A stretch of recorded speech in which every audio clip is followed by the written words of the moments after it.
Nagbase si God sa imuhang faith bago siya mulihok. No, kay dili kalihok ang Ginoo kung wala kay pagtuo, kung wala kay faith sa iyaha.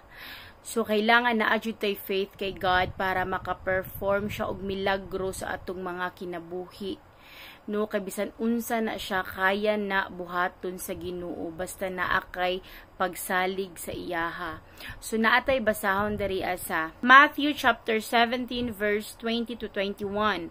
For truly I tell you, if you have faith the size of a mustard seed, you will say to this mountain, move from here to there, and it will move, and nothing will be impossible for you. Wala gyoy imposible sa Ginoo basta mosalig ka sa iyaha.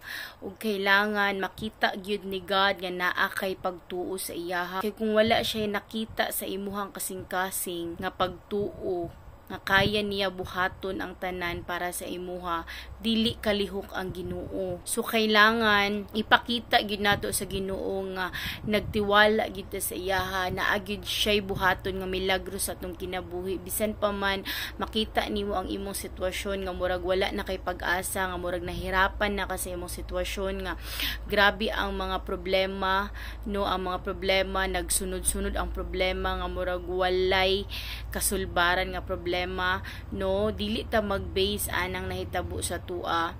Kailangan musalig ta sa Ginoo nga one day ma-solve ng tanan, one day buhaton sa Ginoo ang dapat niyang buhaton sa imong kinabuhi, one day ihatag niya ang para sa imuha, one day mabag-o ang imong sitwasyon basta naa kay pagsalig sa iyaha.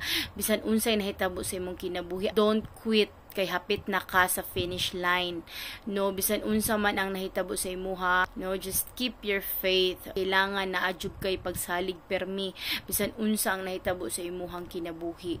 Just trust God, no, sa tanang panahon, kay ngano naa siya perminti nga mutabang sa imuha bisan unsa kahirap ang sitwasyon, naa si God nga mutabang sa imuha.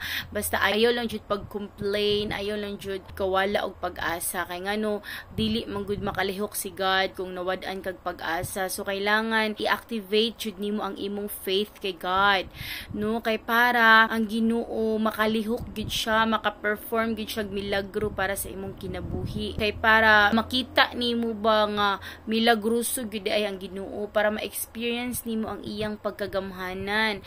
Yes, naa ka sa sitwasyon karon nga wala ka nakasabot, pero kailangan mo trust jud ka kay God, no, kay para mahimo niya nga bag-uhon ang imuhang kinabuhi, ang imuhang sitwasyon.